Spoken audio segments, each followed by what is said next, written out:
NZ Aerosports, Icarus Canopies, now Gyro.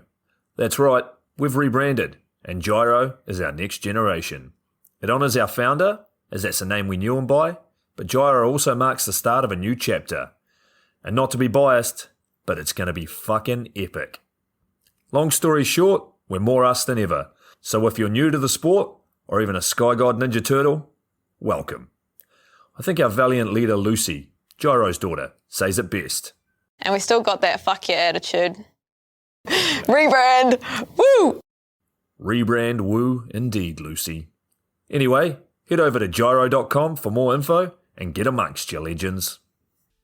I was 19, broke, unemployed, and sold my girlfriend's canopy for drug money. So I thought I better sew her a new one. What a sentence, and what a story. This describes the humble yet outrageous beginnings of NZ Aerosports, the home of Icarus Canopies, in the words of our founder himself.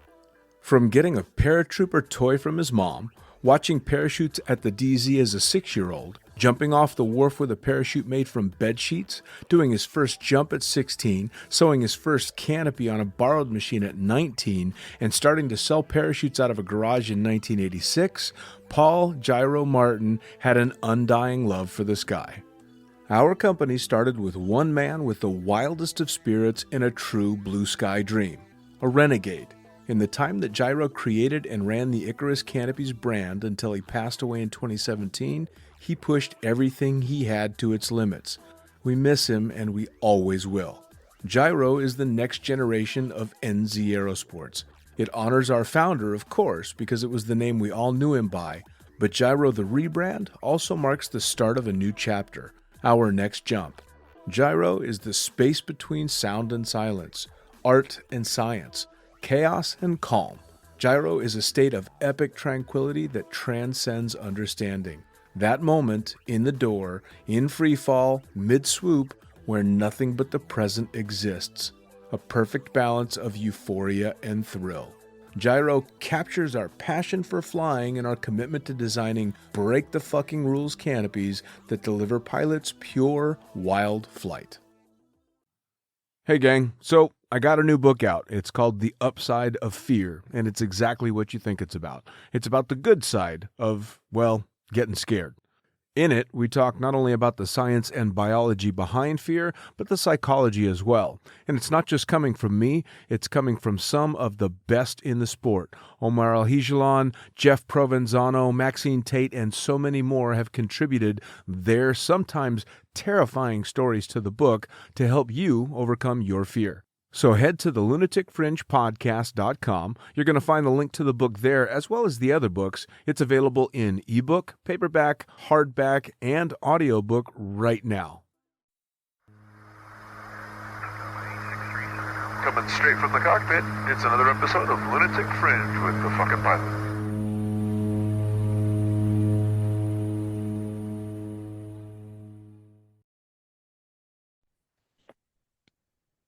Ready, set, go!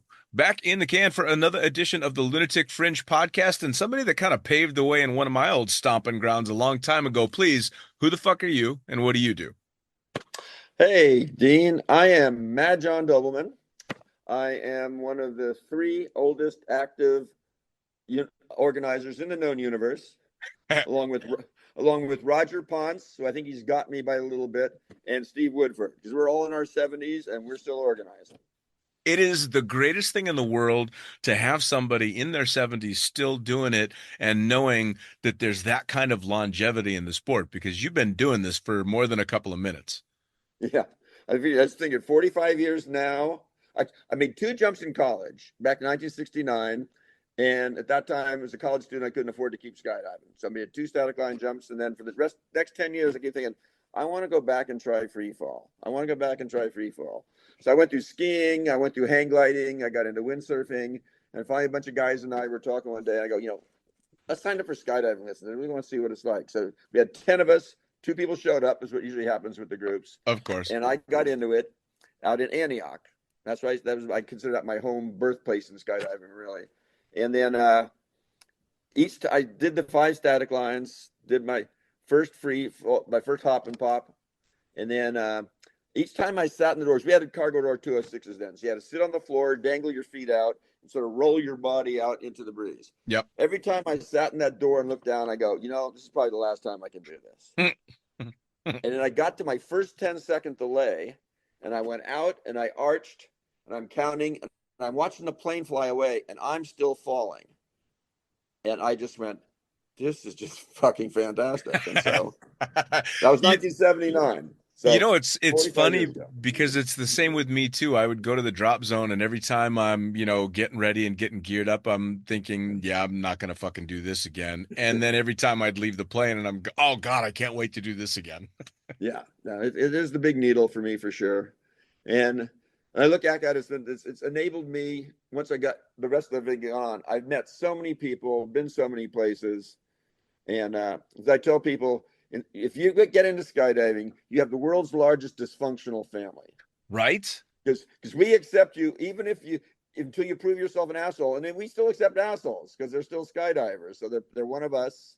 It's like any other community. And well, I mean, that's the greatest thing about it. I mean, I shoot you a message on Facebook because a couple of people had recommended that I should talk to you, and that was just this last week. And now here we are sitting and talking from the other side of the planet, just because we're a couple of jumpers wanting to have a fun conversation.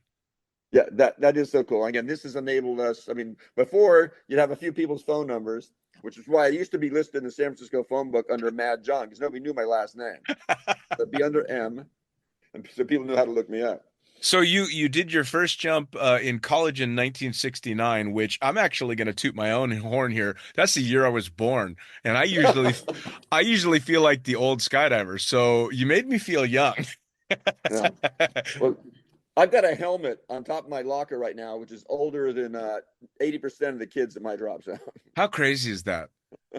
And the great thing is, though, you're still going at it. And again, that's the very first thing I think is, man, a career in skydiving, if done correctly, lasts a lifetime.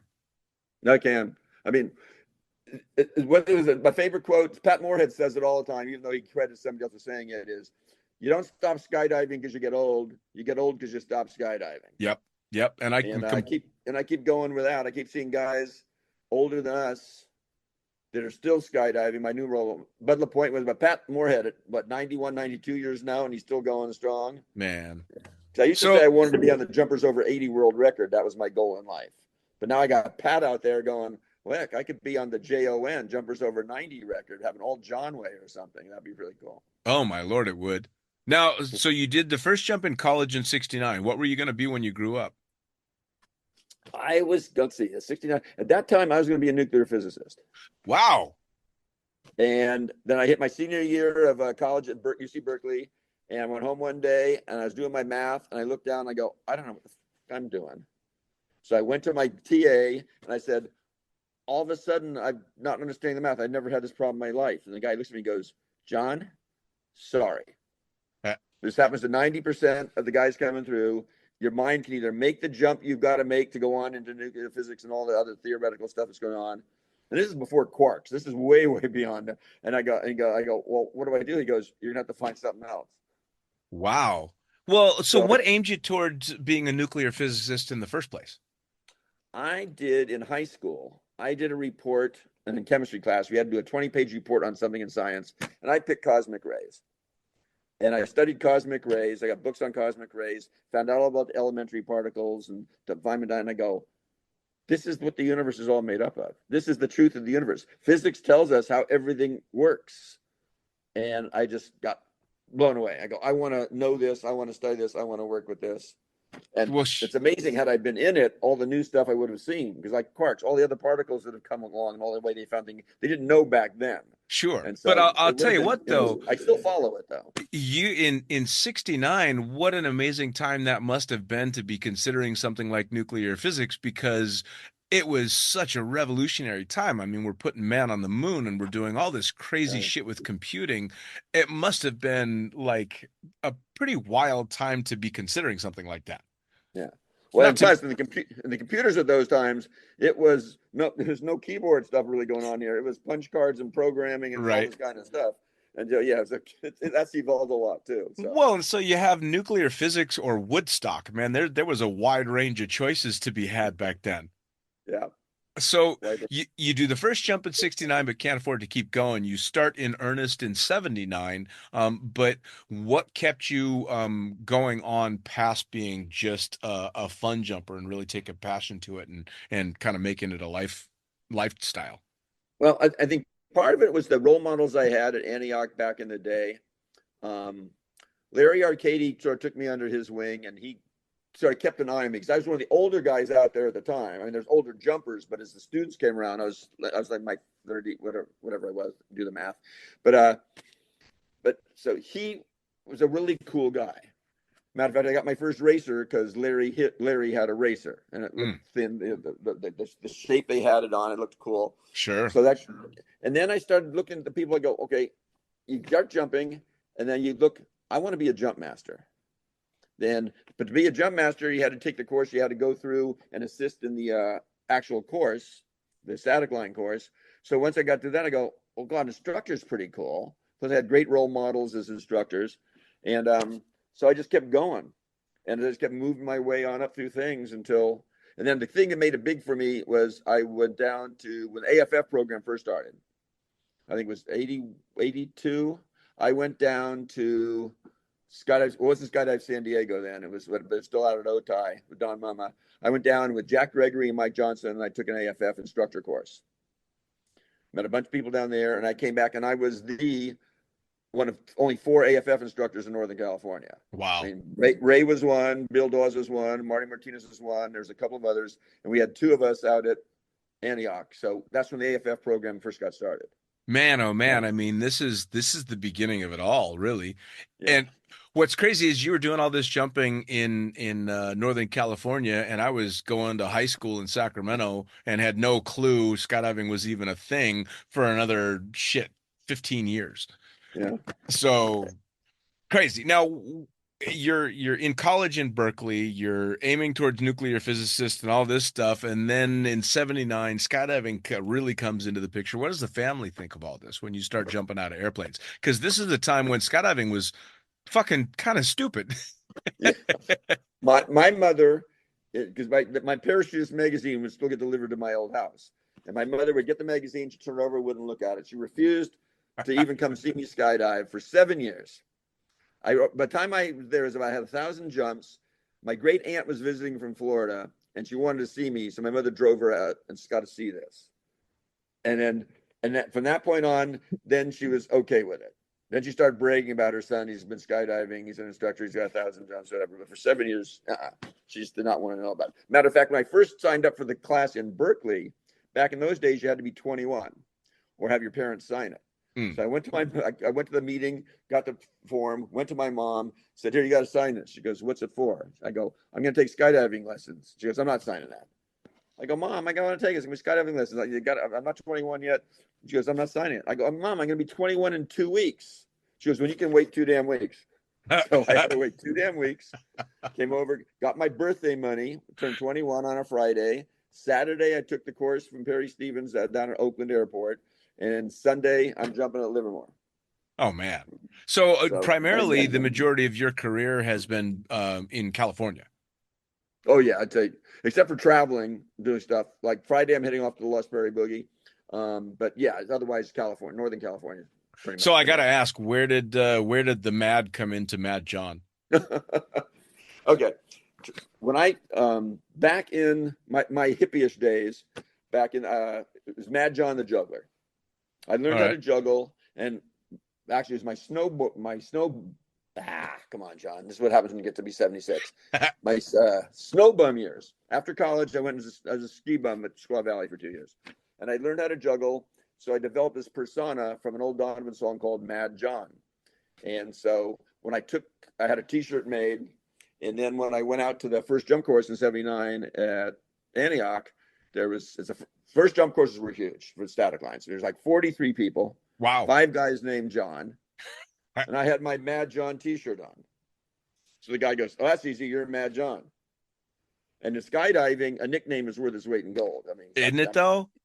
Yeah, it's the only one out there. I'll tell you what, though, man, it's like I got saddled with the nickname Princess back in fucking Yeah, in 1997, man. 97 I got that goddamn nickname and I still can't shred it. It won't go away. I mean, just like Mad John, it'll never die.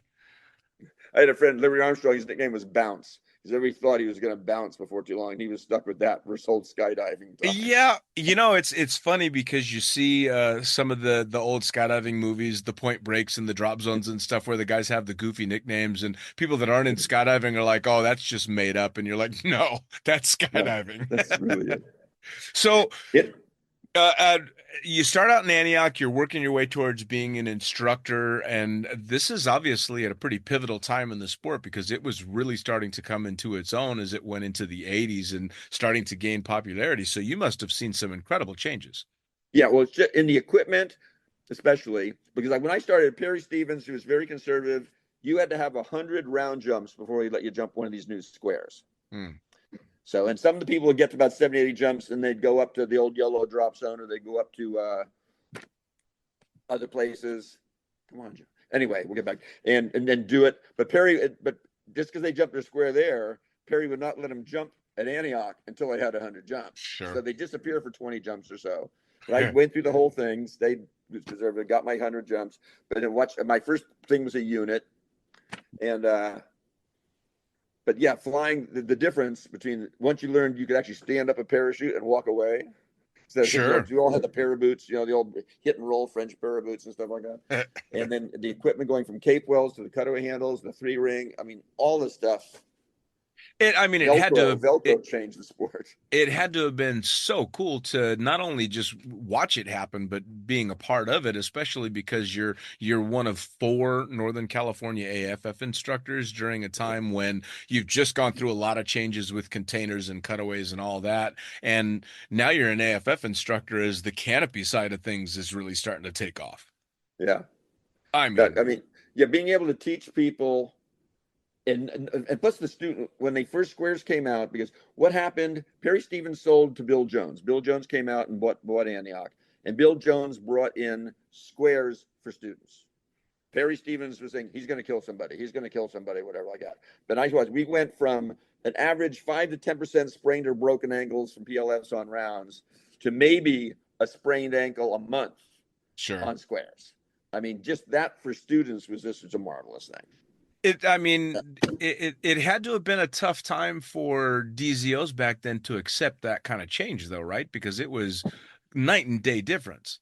Well, plus you had all this cheap Army service gear you've been using for years and years and years. And now, even though the one thing about being in the sport as long as I have been, it keeps blowing me away is the price of things now. Oh. I remember what I paid for my first unit. I remember my first full face helmet was $100. I mean, I look at these things and go, "You've got to be kidding me!" Every time I see the price of something. So. Yep. Well, shit, I got into my first complete rig in '97 for less than $2,000, and now exactly. That's a down payment on a container. Well, just to jump back, the reason I couldn't afford to keep doing it in skydiving when I first started in '69, I did those 2 jumps in college.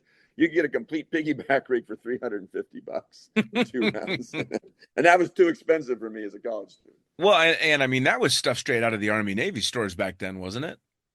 Well, that was when they were first starting to manufacture things specifically for skydiving. Okay. The piggyback rigs, reserve made on the back. Yeah. But, so, yeah, it was still cool. Have you done any competing in your time, or has it been more instruction and entertainment? It's more instruction organizing. I find because it's the instruction part. Funny thing is, my career after that, because at the time I was started jumping, I was a truck driver. Okay. I put myself through college driving trucks in the San Francisco newspapers and magazines, and then I came out. And then one summer, I had this gal come through. 2 gals came through. They're taking the first jump course, and they were talking about there was end of their summer vacation, and they want to do a couple of fun things before they started teaching school again. They're both teachers, and I started thinking, "Oh, that's right, teachers. You get all summer off. You don't get 2 weeks vacation, whichever. You get the whole summer." And then there's a big article came out in the San Francisco Chronicle newspaper about California was going to have a shortage of math and science teachers coming up. So I started thinking maybe. So I checked it out. I could go back and get my teaching credential and teach and have all summers off. I think that's all summer I could be skydiving rather than just weekends or traveling in places and going skydiving. And so I went and got my teacher credential, and I taught math for 25 years after that. You must have been the So coolest high school. skydiving gave me a career. You must have been the coolest fucking skydiving math teacher out there. Once they found out about me, I had what do you say? It gave me a reputation just from the fact that I was a skydiver. Sure. Without even knowing me, the students, and plus my fellow teachers. Oh All yeah. the PE teacher guys or whatever, the macho guys, whatever. I had instant cred because I jumped out of airplanes. Now, did the students and teachers ever get wind of your nickname? And I kept it a secret, pretty much. Kept- Occasionally, eventually, when they got old enough in high school, they came on out to actually jump when they turned 18, and then they found out. So then the word got back out. I'll tell you what, if I had had a skydiver for a math teacher in high school, I would have fucking paid attention and I would have actually learned something. Because Well, I was one of the ones that it was back before they were a bit more stringent with their testing, and I got through high school without learning a goddamn thing about math, which yeah. was a really interesting thing when I decided to become a pilot, and go figure, you have to be good at math. Yeah. Luckily, being a skydiving jump pilot, you can fly in flip-flops, so it makes it easier to count to 20. Right. It's all showing. Yeah. My biggest change when I started teaching, though, was the realization that middle school students don't listen to you like skydiving students do, because their life doesn't depend on what you're teaching them. Sure. So I realized I had to do other things to keep their attention going and make them pay attention and follow. Well, and what an interesting thing for you to be able to see two sides of people having to learn things, because I was a horrible student in high school, but now as an adult, I thrive off of finding new things to learn. And I wish, of course, that I could go back to my 14-year-old self and give him this desire to learn. But with something like skydiving, obviously there's that passion involved. So it must be really cool for you as a professional teacher to see that difference.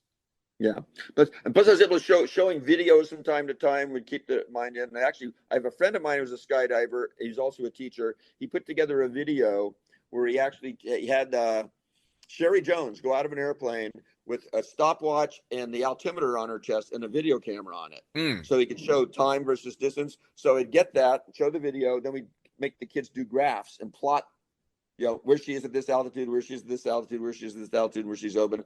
So I was able to bring some of the stuff from that into real life in their mathematics.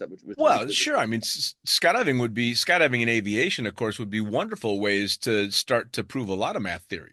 Yeah.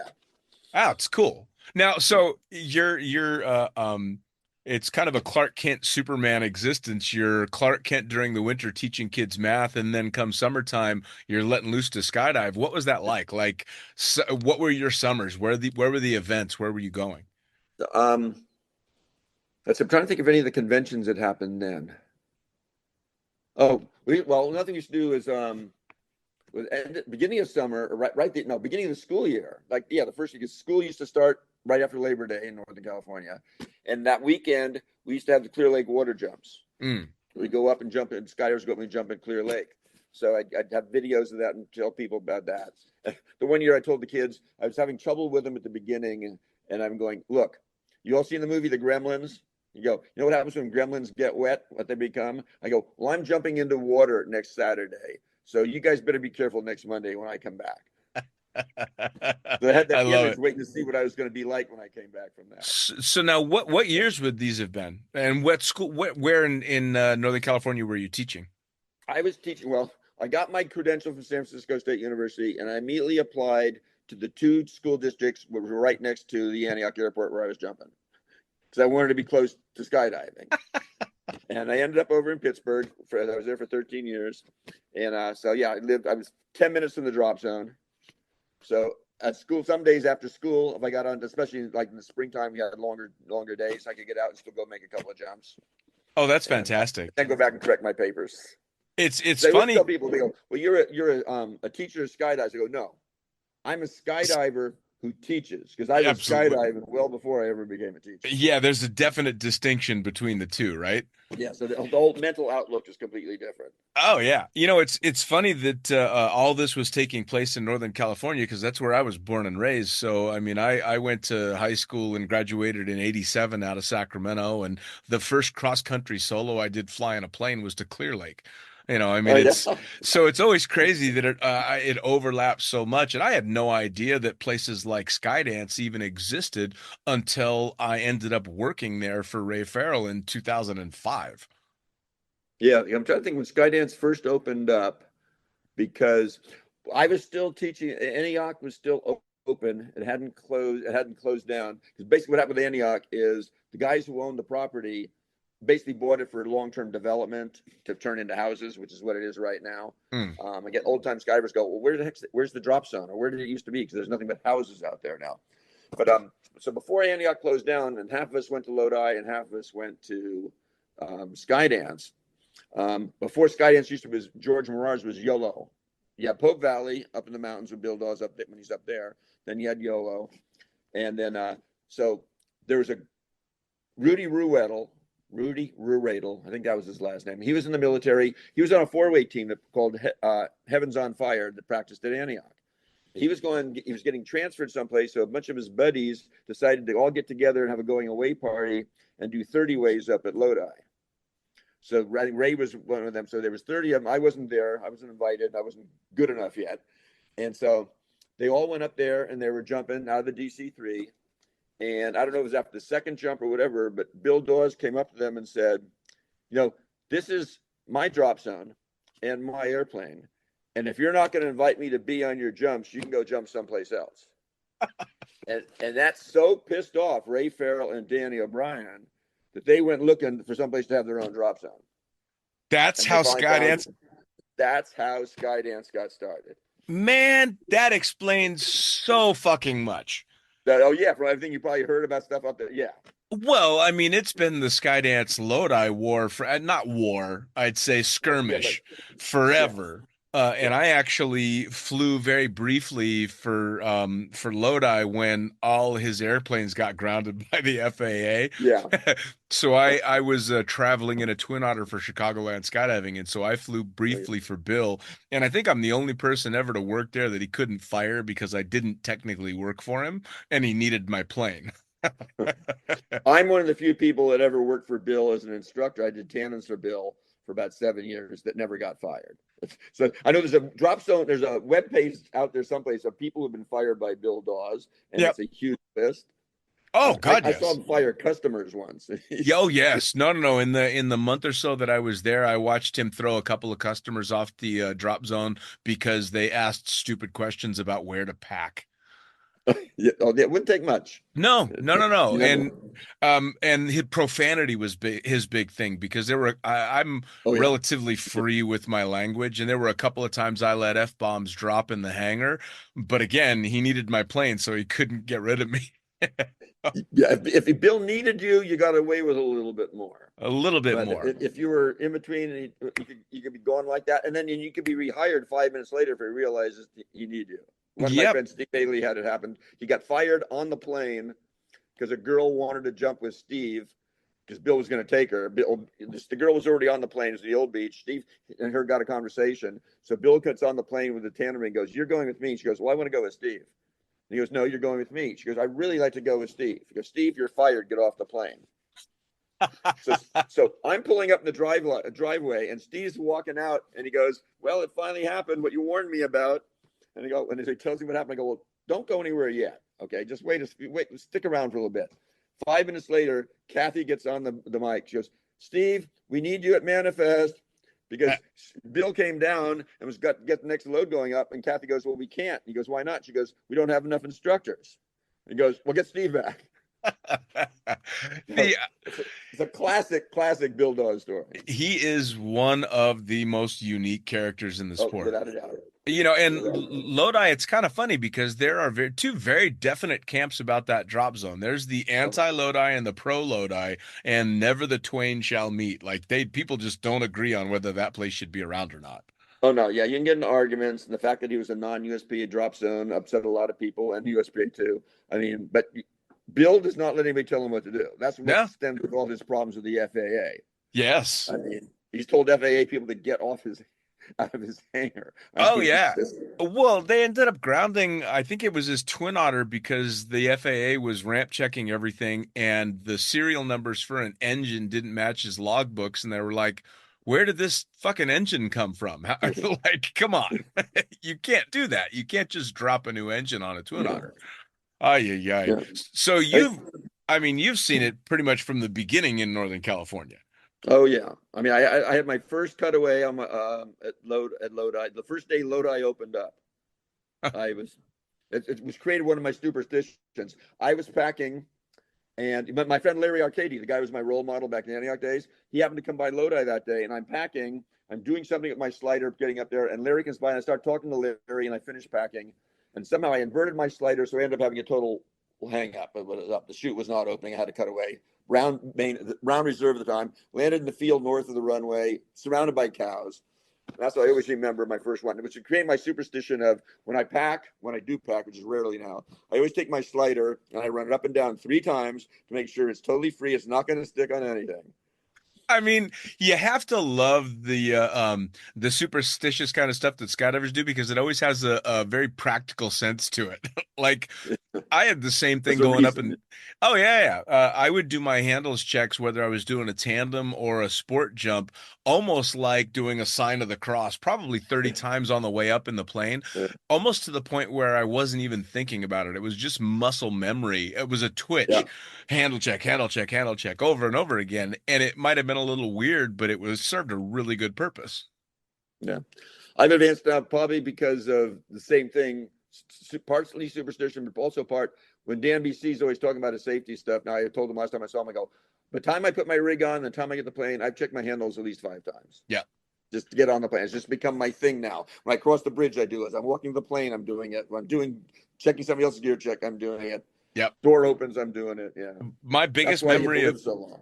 my biggest memory of Dan BOC talking about safety and keeping it above board was one of the first times that I was signed off to fly the PAC 750 for Ray. And DOB and a couple of his cronies were in the back of the airplane. And about 5,000 or 6,000 feet, 3 or 4 of them all decide that they're going to jump up and stomp their feet as hard as they can in the tail, rattled the Just whole as, plane, and scared the living shit out of me flying it. oh, no I doubt.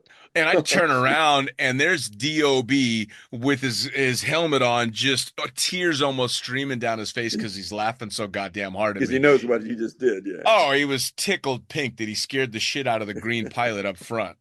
I mean, come on. And I get it. But it was also funny to have guys like DOB and Ray around because again, such history there. Oh yeah. Now it's been fun for me seeing Ray after he sold Skydance because he's been bringing his planes to Richie's tsunami boogies. Yeah. Until he finally sold all his planes off now. So you always get to see him down in Costa Rica or some of the other places. It's great because I've known Ray.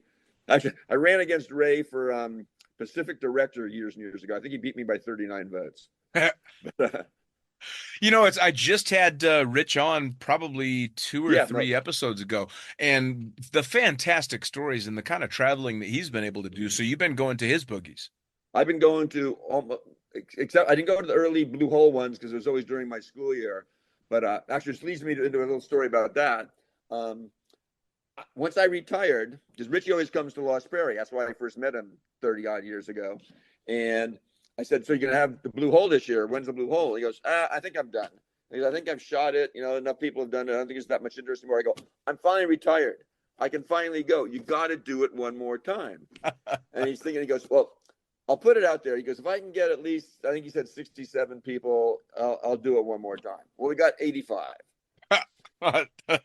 So then he did it one more year after that. And then we did Nicaragua, the Nicaragua boogie. Okay. Yeah, but I've been to the Nicaragua. I've been with almost everything. He went back down to Belize and did Blue Holes on a little island once, which I didn't do because I felt he asked me if I was going to come. I said, you know, you've only got so many slots. I've done the Blue Hole jump twice now. There's people around the world that deserve a shot. Sure. So I'm not going to take a spot from somebody. So I skipped. It sounded like it was a lot of fun that year too. But but I've been to the Palau. I've been to Maldives. I was just down Seychelles with him back in February. I'll be in Costa Rica next year. He's already told me I'm on the list. So yeah, You these know, great that things. was one of the ones that he and I talked about that I was really in awe of was the Palau Boogie and then the jumping into the Peleliu airstrip. Yeah. I mean, the history in that Oh, location, and of course, when everything that DOB was doing, trying to, find and return remains to the family oh, it's from. still going on. Yeah. Oh my God. I mean, this is the kind of stuff that just puts me in awe of the skydiving community is we just want to jump out of airplanes, but we also end up doing a lot of amazing shit outside of skydiving. Yeah, no, totally true. Palo was interesting to me because my stepfather had been in the Marines. They've Oh, been went wow. with that invasion there.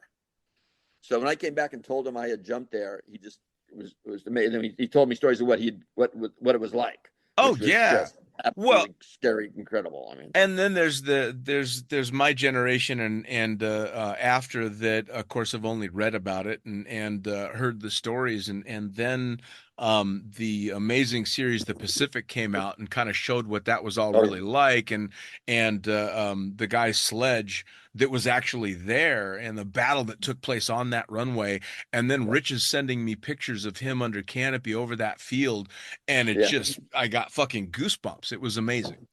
yeah. No, yeah, the history of it sort of. Plus, when we drove around and saw places, we saw tanks, we saw whatever. I'd been interesting enough. I get to claim a little bit of credit for the plow boogie ever happening Mm. because Richie talked about his friends when he had told him, "Did you know Navat? Navat is a guy, he's a skydiver who runs a dive shop there." Well, I think it's over 20 years ago now. I and my wife and four other people were scuba diving in Palau. Wow. And so when I would go scuba diving, I wear my skydiving t-shirts. When I go skydiving some places, I'll wear my scuba diving t-shirts just to start conversations. So I met Navat. Navat was captain of our boat that time because his captain was getting certified for something. And so Navat was the liveaboard, only took 6 people. So I'm there day to day for 5, 6 straight days with Navat. So he starts talking to me about skydiving. So I tell him, like, he goes, "Well, how would I do it?" I go, "Well, you go to trade shows in the U.S. from time to time, right?" And I go, "Well, you go to Florida, you go to California. There's big drop zones in both places. You ought to check it out." Well, about 2 years later, I get a phone. It was a phone call because there was no internet then. So I get a phone call from Navat saying, "Mad John, this is Navat from Palau, whatever. I just wanted to tell you, I went to Florida, whatever. I got my A license, and I'm jumping, and I'm going to come visit you in San Francisco sometime soon to do it." Then next time I get a phone call, he's got 200 jumps now.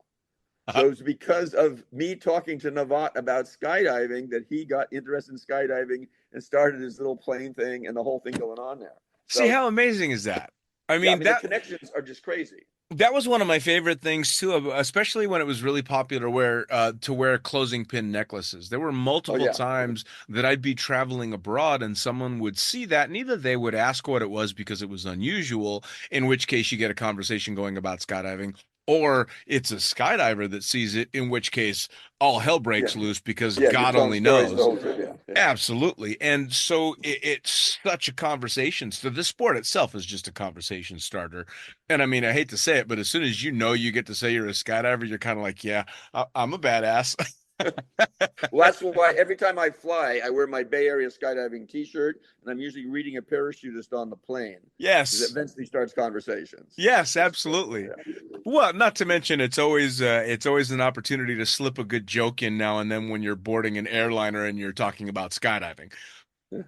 Yeah, Well, well, back in the days before TSA, and I used to wear my rig onto the plane, and people would always go, "Are you going to use that?" And I go, "You didn't get one. They were passing them out at the front." Or a yeah, pilot would ask me, "Do you plan on using that?" And I go, "Not if you do your job right." I mean, it's the stream of jokes are absolutely endless. You Oh get to yeah. have so much fun with it.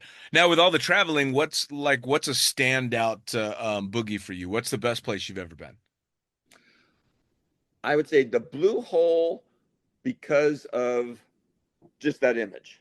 Sure. Being there out 60 miles out over the ocean in the blue hole, nothing but water all around you. And the very first time we did it, that year Richie did it because I asked him to, because I was retired now. We got the picture.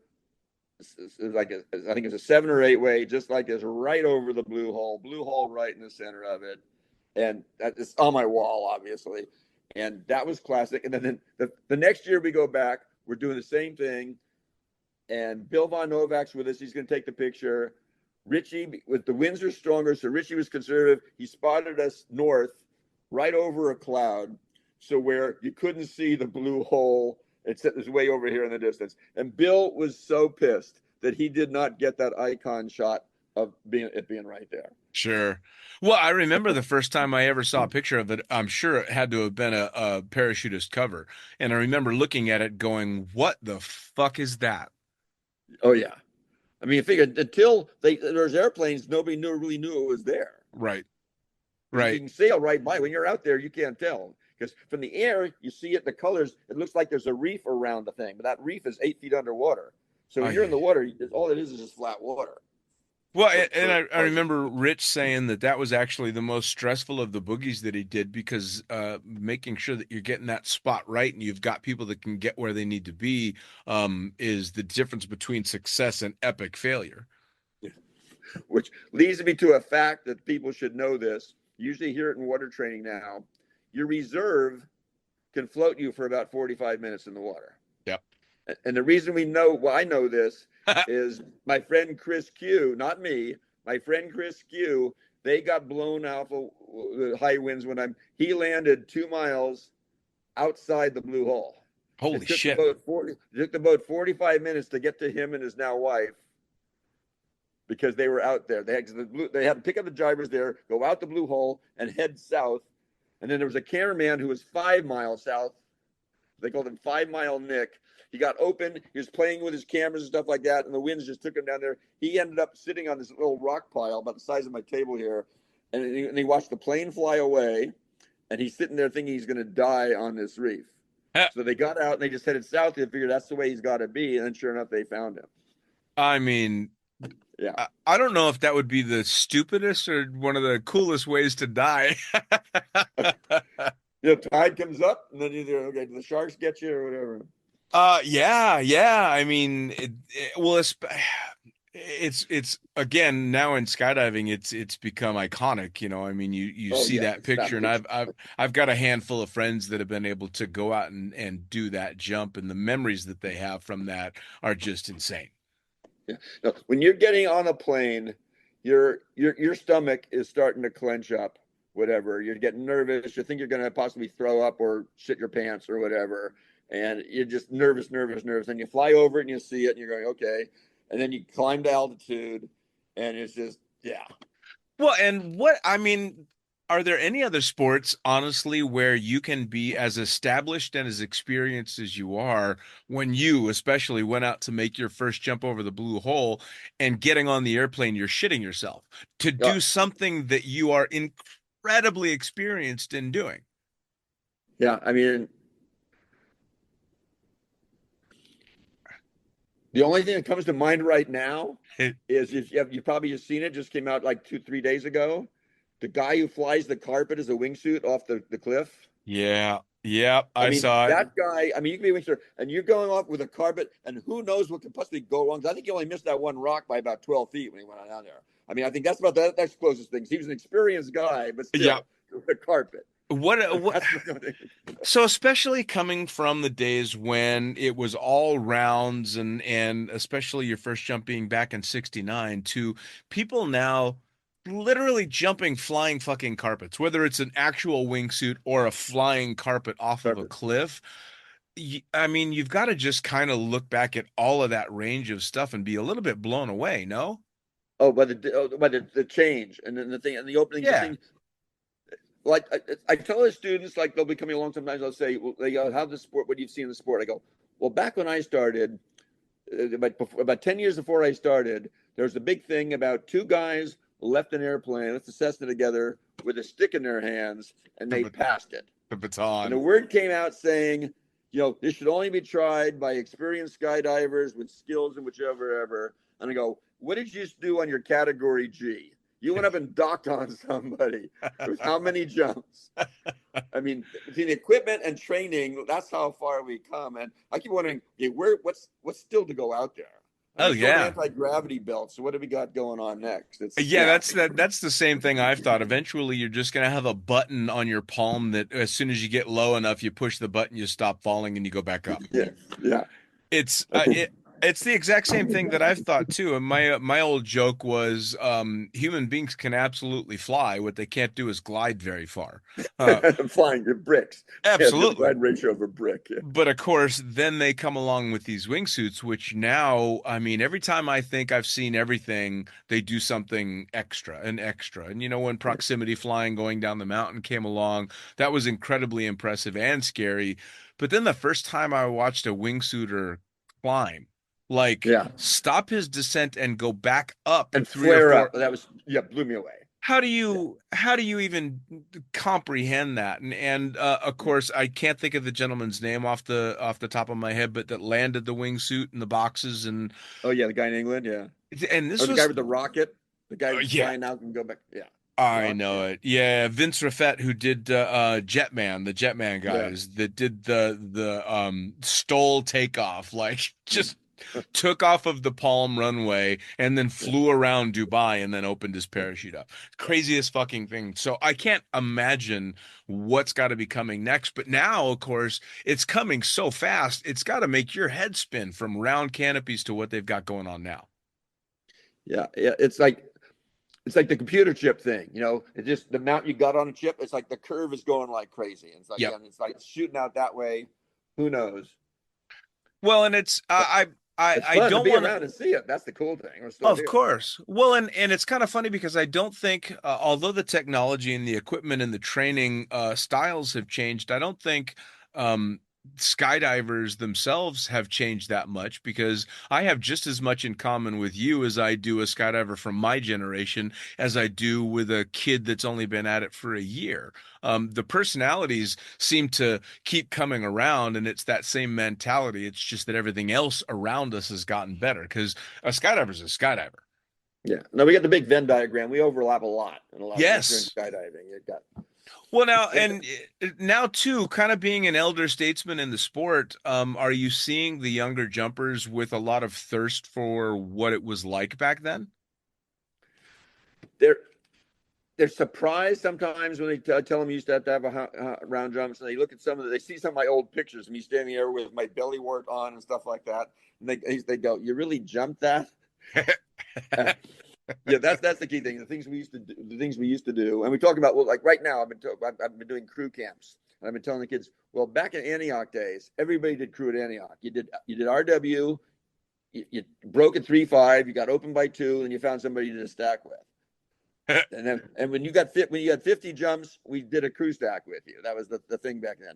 Now that we didn't have the lightnings, didn't have dedicated crew canopies back then. We took whatever canopies you had together, and we did stuff. Sure, so when I do my crew camps, the first thing they always ask me, well, what's our wing loading have to be? What kind of canopy do we have to do? I go, no, you don't worry about if you're going to do large diamonds with lightnings. Your wing loading becomes super, super important for that kind of thing. We're doing 2 and 3 and 4 stacks. That's not important. We will make it happen. Sure. And then they don't believe me until we do it. Sure. Sure. Now, for you, do you have a social and friend circle outside of skydiving? Yeah, actually, I've got a group. Well, from various things. I got my teacher friends. Actually, 2 of them are just over with me today. We're working on some stuff. I've got actually, I still got 3 or 4 friends from high school I get together with from time to time. Nice. I got a group of friends I play Magic with on a weekly basis, Magic the Gathering. And then I got just a bunch of other activities. So with these groups of people, because you're retired, you're in your 70s, it's your golden years. Do people think you're out of your fucking mind? You're jumping out of airplanes? Oh yeah. I get that all the time. I was in Spain this week, last month, doing a project, and I was with this woman, and they came up in conversation. I was skydiving, and the guy asked me, he goes, well, how many skydives do you have? And usually I get that question, I just say a lot, because the number is just people. So finally she said, he goes, well, how many do you have? I go, well, as about 14,232. And this woman over there goes, well, that's obviously an exaggeration. And I go, no, that's my logbook. I said, last Sunday, I had 14,232 skydives. And she just looked at me like, he doesn't seem to be lying, but I cannot believe what he just told me. Sure. Well, you must experience in a much stronger version than I do the same thing. I'll find myself telling what I consider not mundane stories, but everyday stories for a skydiver to Yeah. non-skydivers, thinking they don't believe a fucking thing I'm saying. You must get that all the time. Well, yes and no, but one of the things people always ask me is like, where have you skydived? So I started telling the places. So now that they've accepted me as a skydiver, Right. and so I've got skydives. So I start telling these places I jump, and then they start thinking, well, that must be really neat to see that from the air, to see that because usually when I say the blue hole, they go, what's that? Right. Because they're non-skydivers, they don't, unless they've seen it on a TV series or something like that, they don't know what Sure. it is. But the people who know just go, oh wow. Well, scuba divers know. So if you're running in Sure. the scuba diver community, they clue into that really quick. And some of the places we jumped, like Palau. Palau's a beautiful place to go scuba diving. But Now, when did you start scuba diving? I started scuba diving well after I've been skydiving. My wife used to go on these scuba diving trips. She got certified to go with her friends, and she would go on trips always during my school years. I never got to go. I think Palau was the first time I ever got to go with them because they did it during the summer, and that's when I met Navat. Mm. But she actually got her first big scuba diving trip when we went on our honeymoon. We went to the first Valley Boogie. Oh, nice. That's one of your questions. Besides the Blue Hole, the first Valley Boogie. Nice. It'd be the Island of Valley because we were jumping C-130s. The military supplied the C-130s. Yep. And we were landing on the airport on the strip, which kind of cracks me up because some guy in England, whatever, quoted a while ago, was it last year in Paris, about how they got to land on the airport and wasn't that so cool? Not many people like, oh, well, 487 people landed on that airport for a solid straight week every day. Right. But the first jump, the C-130 doors opening and you going on out, and the spot was a half mile out over the bay with scattered clouds, and you're out over water the first time in your life ever jumping in Bali out of a C-130, and you're a half mile out over the ocean going, holy crap. But then we realized the wind brought us back. After the first jump, everybody was cool, but that first jump, I think everybody puckered like crazy. I bet. Because, yeah. I bet, man, without a doubt. I mean, and I've spent a fair amount of time in Bali, and it can get interesting. So I can imagine being out over open water. I had the same experience when I was jumping as a tandem instructor in Fiji. Same thing. Oh, yeah. First time you open up, you're at least half a mile offshore going, oh, fuck. Here we go. This is going to be something. Yeah. So with scuba diving, did you find that easier to get into or harder? Because learning how to scuba dive scared the shit out of me at first. To me, because of the skydiving thing, to me, it was just something, equipment. You know what your equipment's doing. Because you're always worried about being down below and running out of air. Skydivers, you don't run out of air. Yeah.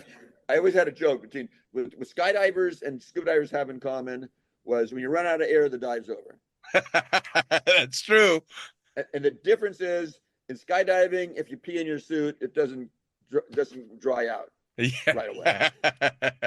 Well, I actually learned how to scuba dive when I was in Fiji, and I ended up doing a dive after I had been certified with a bunch of local dive instructors that I had taken on skydives. And so they decided they would take me on a very intense scuba dive.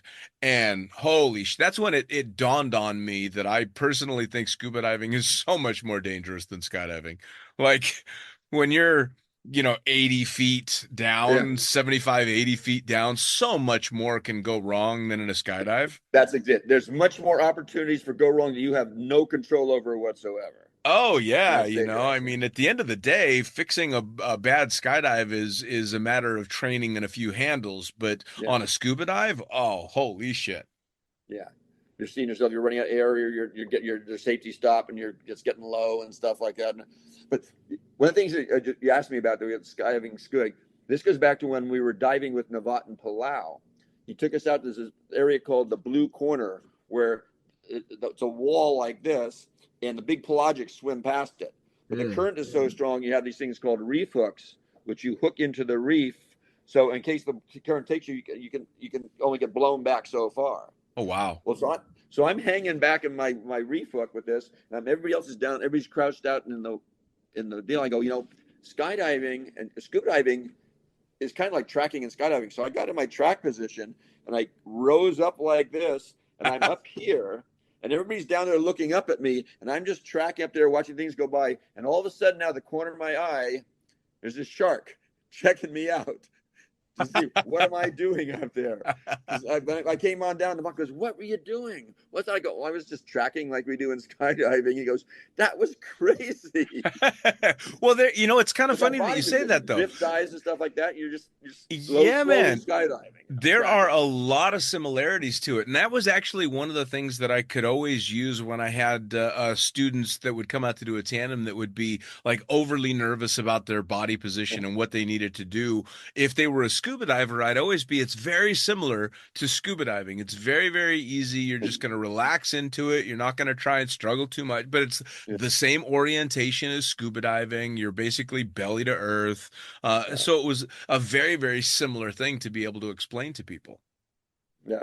And especially tandem, actually, your hands are going to be like that. I mean, that's where all the good scuba divers, their hands are in here just absolutely using all your legs. Well, I used to tuck my hands behind my tank because my instructor, a guy by the name of Apakuki, was just the coolest fucking guy ever, and that's what he did. And so I wanted to be like the cool guy, so I learned how to do that, which is great because it's a bit like skydiving, right? You learn to imitate those people that really have those skills, and eventually you earn those skills. Yeah, to stand out to you, and I want to be like that guy. Yeah. Yes, unless they're doing stupid shit, which happens in both sports. So, what's the next big trip? What if people want to catch up with Mad John? They want to hear some stories. They want to go for a jump or something. Where are you heading next, and how do they find you online? Okay. Well, Facebook, I'm on Mad John. But coming up, like Friday, I'm leaving, going up to the Lost Prairie Boogie. It's the 57th Lost Prairie Boogie. You can always find me there in August. I've been doing it. I went there for the first time for the 25th anniversary, and I said I'm coming back here for the rest of my life, and so far I have. So this is the 57th. So this will be my 32nd year. Wow. So I've been organizing up there. That'll be with Richie's Costa Rica Boogie, and then I'm waiting for invites from someplace else. I mean, 37 years in Lost Prairie. That's the best selling point I can think of for that boogie. Oh, yeah.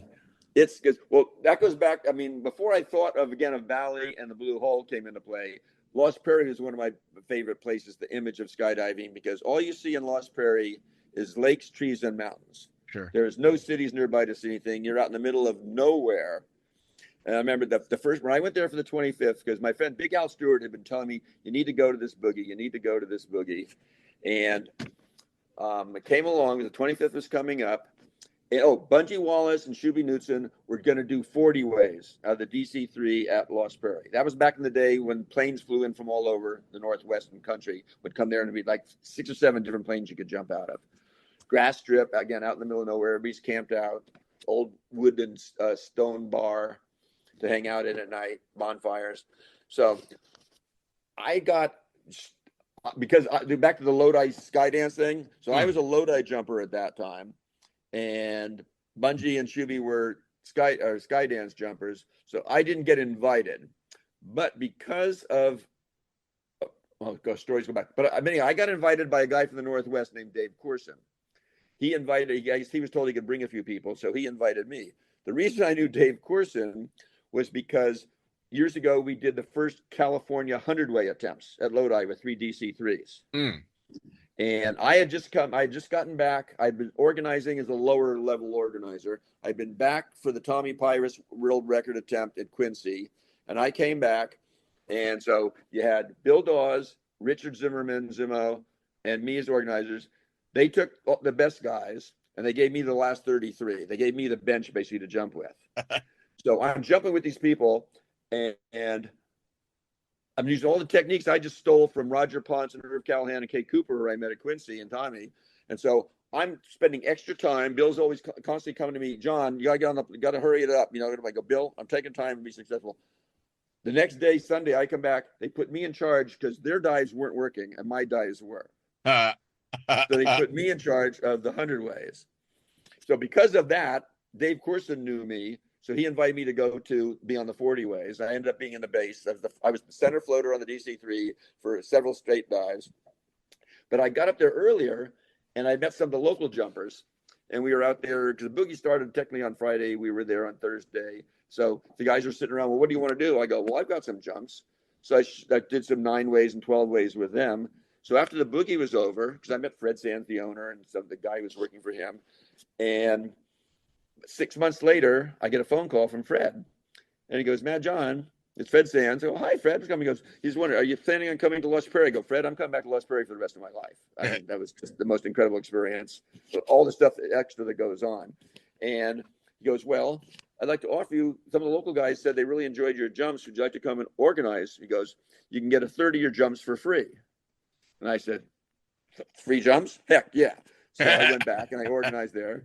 Then the next year I got half my jumps for free. Then after that, the other guys, for like 20 years, I was the only organizer there. Wow. So, but I finally got to where I got all my jumps for free. So, but that's why a lot of people met me through that, because people came from all over. Like the 25th, there was like 400 or 500 people. The next year, there was the boogie video went out of all the new jumping, the bar jumping and stuff that happened at that boogie. And so next year, there was like 800 people there. So that video went all over the country and the world. So the next year, there's more people. So that's where I became known. As you go to Lost Prairie, the people tell you, get on Mad John's 20 ways or 16 ways or whatever. I mean, yeah, because after this much time, you're not going to Lost Prairie. You kind of are Lost Prairie. I don't want to get my ego get too big, but that's what a lot of people identify with Lost Prairie. Fuck that, man. We're skydivers. You let your ego go. It's somebody will be out there to check you if it gets too out of control. Well, there is that too. Well, one time, Brian Burke once said to me, he goes, you're the most well-known unknown organizer in the country. Because everybody comes to Lost Prairie knows who you are, but everybody the rest of the country hasn't really ever heard of you.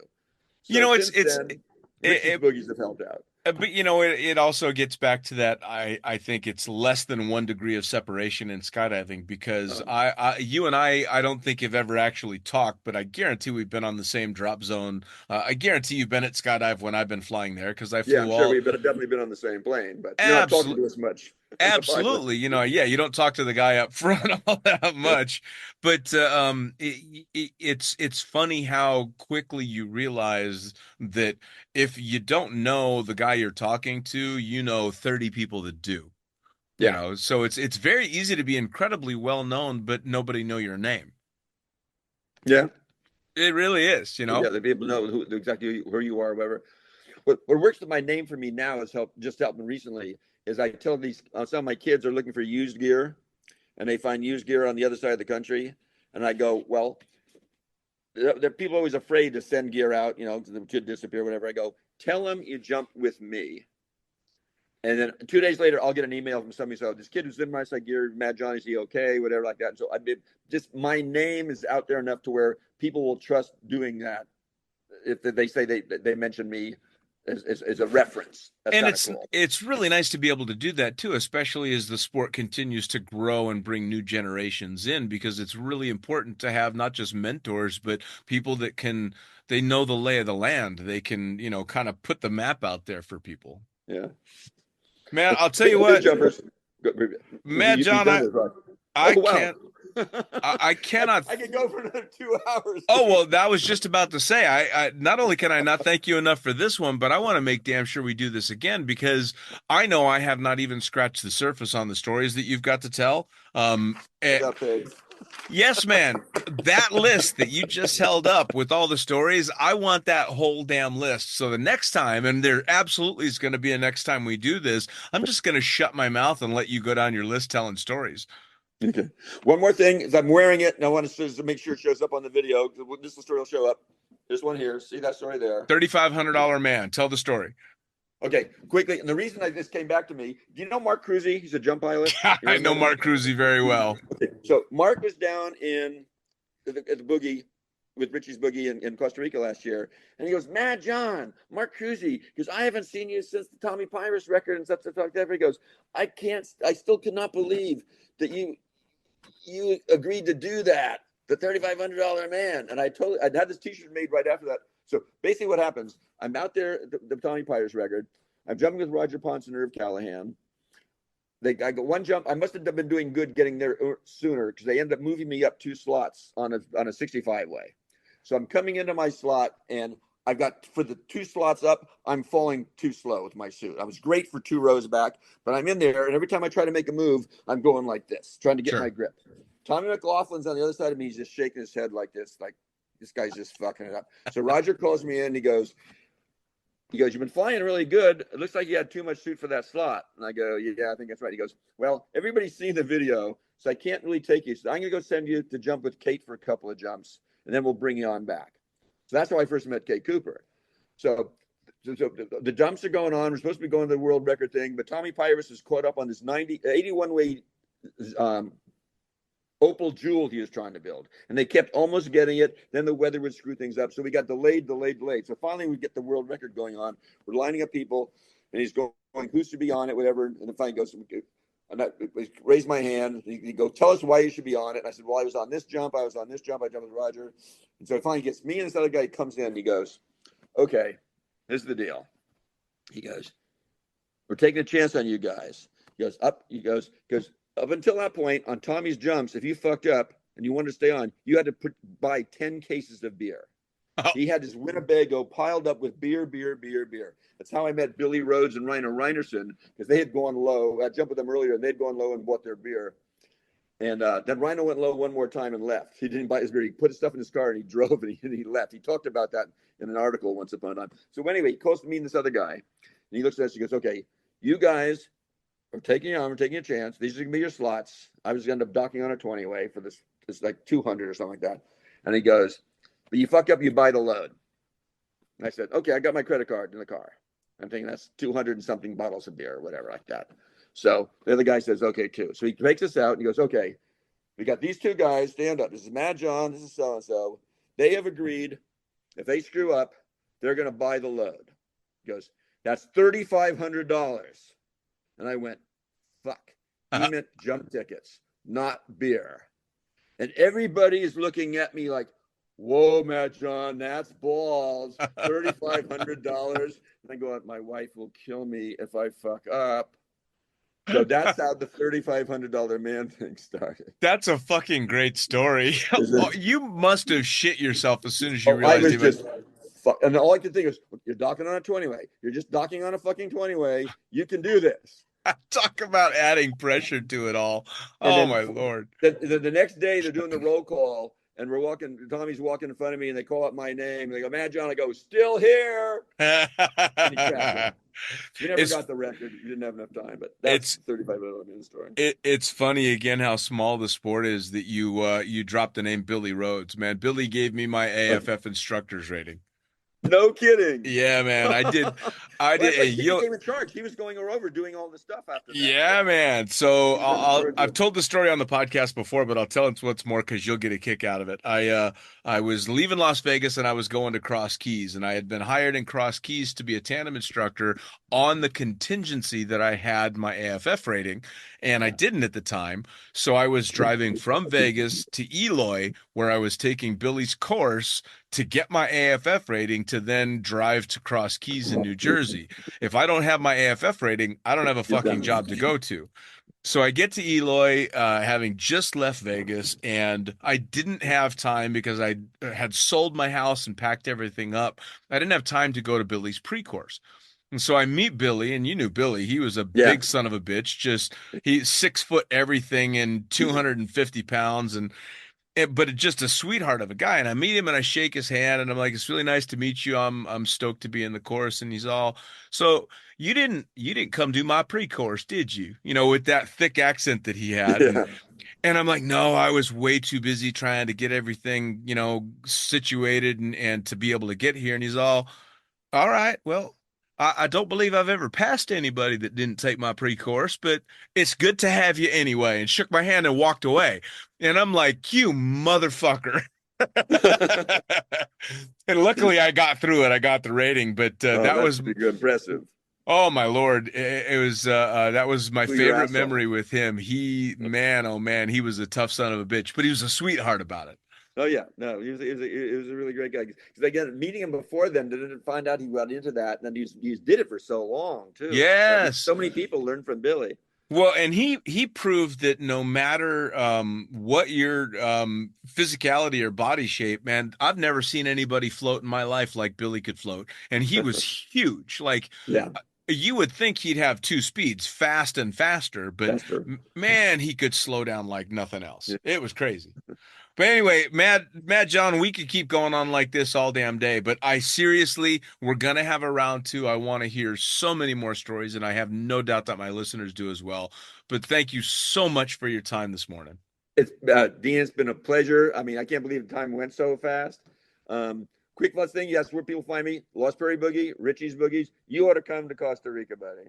I would absolutely love it. Well, I've already been told I've been kind of given a hard time on Facebook because I was joking around about the different amazing boogies, and Rich posted something on one of my posts like, if only you knew somebody with connections. Yeah. So he's doing a blue hole afterwards. You could get that in too. I know it. I know it. Well, and I finally I've just now gotten back to where I can get back in the air after a couple surgeries. So I'm kind of fiending to get out and make a jump. So I need to go get current and then come out and have a proper time.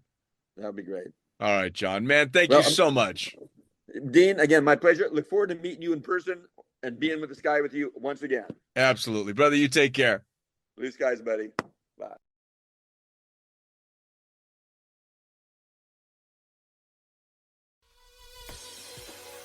Well, there you have it. Another episode of the Lunatic Fringe podcast brought to you as always by, well, wait, not as always, actually. Brought to you now by Gyro. Formerly known as NZ Aerosports, you'll head to gyro.com for their next level line of canopies. By Pussfoot, the Extreme Sports Collective. Head over to pussfoot.com to check it out. By Summit Parachute Systems, check out summitparachutesystems.com to talk to Jarrett Martin and the gang about kick-ass pilot rigs, rigging courses, and more. By Flyaway Indoor Skydiving, go to flyawaytn.com and check out all the cutting-edge stuff to come. By Pure Spectrum CBD, head to purespectrumcbd.com to check out their wide range of CBD products. And as for us, head to the lunaticfringepodcast.com to listen to any of the hundreds of episodes currently available, hit the link for our YouTube channel, pick up your copy of the Lunatic Fringe book or The Accidental Stripper, and get a sneak peek at upcoming guests. Once again, thanks for listening, and we'll see you next time.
Get on the